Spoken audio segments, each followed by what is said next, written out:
Hello, this is Eric Sfiligoj, CropLife and CropLife Iron, and I'm here in person with Lara Sowinski, and we'll get to in a moment why we're together on camera. But Lara, welcome to the program as always. Yeah, thank you. Wow. I know, and What an honor that you're sitting next to me. oh, jeez. Oh, you're inflating my head. So the reason we're together is, of course, we, like most of the folks in agriculture, this week are at the 2024 Commodity Classic event taking place in Houston, Texas. And again, we'll be going over some of the highlights we've seen over the last day and a half here at the event. And in next week's video, we'll talk about some of the highlights that took place on the back half of the show, including when Secretary of Ag Tom Vilsack is going to be speaking. So we'll have some highlights from that, and maybe a video clip if I can set up the camera in the proper way in a crowded ballroom of people. But Lara, I know for myself, a couple of the things I've seen this week so far. In the way of seeds, big development. The folks at Pioneer and Corteva actually introduced a new seed variety. They have had for years the A series soybeans that they've had in the marketplace. Mm-hmm. And now they've introduced something called the Z series. And this series of soybeans is going to be launched in 24, more widespread launch in 2025. And the one thing about it, with improved genetics, Lara, they mentioned that diseases such as white mold and sudden death syndrome are things that have always impacted the soybean market. And the new Z series varieties apparently are better at resisting those things. So that'll be a good development for the seed side. And then on the technology side, our friends at John Deere, of course, for a couple of years now have had the See and Spray technology available on their John Deere colored sprayers. But now they have introduced See and Spray for the Hagie sprayers. So again, for custom applicators that prefer the front boom Hagie sprayers, you're going to have the option then in 2024 and beyond to start using See and Spray technology on those sprayers. So that was, I thought, was an interesting move. Yeah, exactly. We got more AI coming into the marketplace and expanding its presence with companies that are promoting it. Yeah. So as you mentioned, we still have most of the show really to go. So just in the short time that I've been here making the rounds, Commodity Classic, some of the themes that I've been talking to with folks that I visited this last week. In particular, I was in California, in the Bay Area, swung by Valent's office in San Ramon. Super beautiful facility, state-of-the-art. New facility in San Ramon combines their laboratories and their business ops. So this is an integrated operations center in San Ramon. Sat down and chatted with Matt Plitt, CEO, and we talked a lot about biologicals. We talked about kind of the macro issues impacting ag retailers and growers, and actually ag in general this year. Farm income was a topic that we addressed and spoke about, and kind of the tightening of the belt, things that farmers and retailers are looking at to kind of maintain profitability, revenue, productivity. And again, it's hard to have those discussions without emphasizing the role of AI. And so we talked about the role of AI, not only within Valent internally, how it's helping kind of get more customer insights for them to even improve what they're doing internally, as well as how AI is helping in the lab.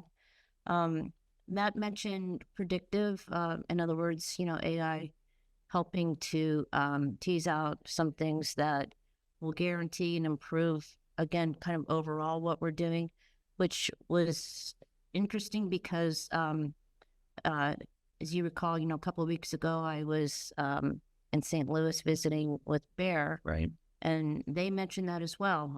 And one of my first visits at Commodity Classic was at the Bayer booth, and with their team there, predictive they're all over it. And again, really, it's just about being able to guarantee the grower that, give them the analytics to guarantee that if you do this, be it spraying or whatever it is, that we can guarantee 80%, 90% effective rate. So that way, that return on investment, it's not a question mark.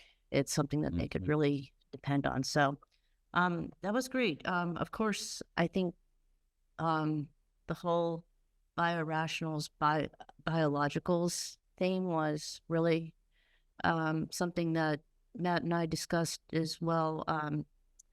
This week, I also made a visit to down to Southern California with AMVAC and Bob Trogel.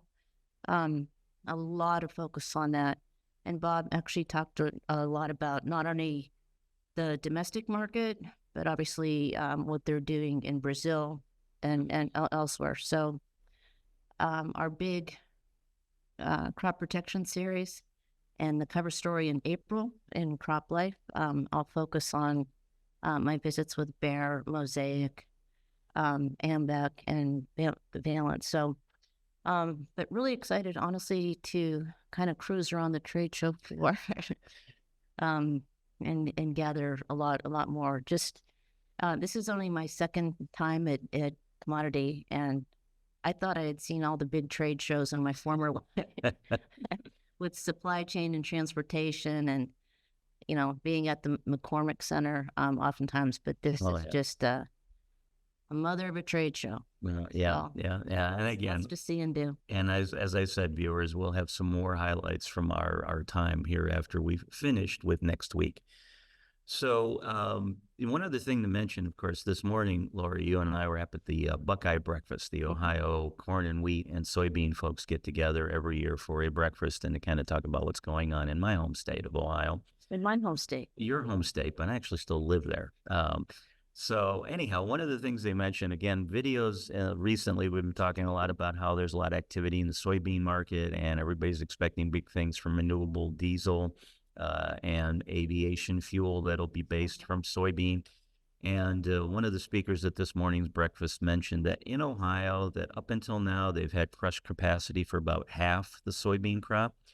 But there are 2 new crush plants opening up, and they're anticipating they'll be able to do crush for about 85% of the Ohio soybean crop. So, again, Laura, it kind of jives with other things we've been hearing in the marketplace. There's a lot of interest, a lot of activity, a lot of excitement for what's going on in the soybean world. So we will see what more comes of this. Yeah. In fact, last year, I think when that announcement came about with the Louis Dreyfus facility, we mentioned that.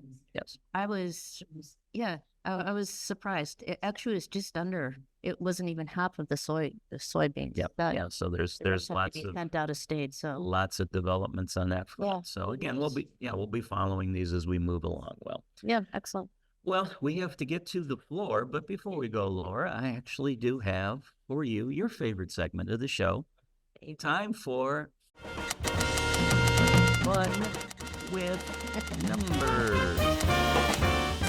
All right, I'm sitting next to you, so it better be fun, or otherwise. I was going to say, and just because you're sitting next to me, instead of writing this down, I'm actually kind of trying to do it from memory. So, viewers, you'll pardon me if I trip over some of this a little bit, because I'm trying to remember 4 different factors from Miss Laura. But Miss Laura, your number this week is 10,000. Brother, I'm already sweating. Okay. All right. What do you got? All right. So, is 10,000, is that the estimated number of attendees that will be at the 2024 Commodity Classic? Is it B, the projected number of booth spaces that will be taken up at the 2024 Commodity Classic? Is it C, the number of applicants for the Agricultural Innovation Program that was announced at the 2023 Commodity Classic? Or is it D, the amount of money I expect the CropLife crew will spend on Uber and Lyft rides while we're here during Commodity Classic Week in Houston? Well, I've already exceeded 10,000. Sure, I've seen that as well. So it's only been one day. Exactly. Oh, brother. C was the number of applicants that they announced. The Agricultural Innovation Program. That's the grant program that Tom Vilsack mentioned they were introducing last year for entrepreneurs to, introduce something into agriculture. So I hesitate to say this, but I'm going with C. No, you were incorrect. No, the answer I thought would be an easy one. You always say that. I know. The answer actually is A. Yes. At the 2023 Commodity Classic Show, they had a little over 10,000 attendees, and based on the early projections and early registrations for 2024, they're on pace for about the same number this year. So. Okay. Well, sorry, Miss Lara. See, and it's an advantage not having written anything down. You had nothing to look at for my little circle mark, which is like, okay, this is the right answer. So, well, better next. Sorry. What was C? How many applicants? And as I mentioned earlier in the video, we haven't heard from Tom Vilsack just yet. He's actually the keynote speaker in about a day from now, but I'm sure he will mention what numbers they ended up with, but I suspect 10,000 might be a tad high. So okay. All right. So we'll just wade through the small city of 10,000 people in the aisles. Yes, we will. So, folks, I hope you enjoyed this early preview of what went on at the 2024 Commodity Classic. If you were here, hopefully we got to meet with you in person. And if not, stay tuned for next week's video as well, when we'll give you all the highlights along with a couple of photographs and video clips. On behalf of myself, Eric Sfiligoj, and everyone at CropLife, thanks for joining us this week. We'll see you again soon. If you have questions or comments about today's episode of Retail Week, contact us by email or Twitter, or type your message in the comment section below. Your feedback is important to us. We will try our best to address your thoughts in next week's episode, and be sure to subscribe to our YouTube channel.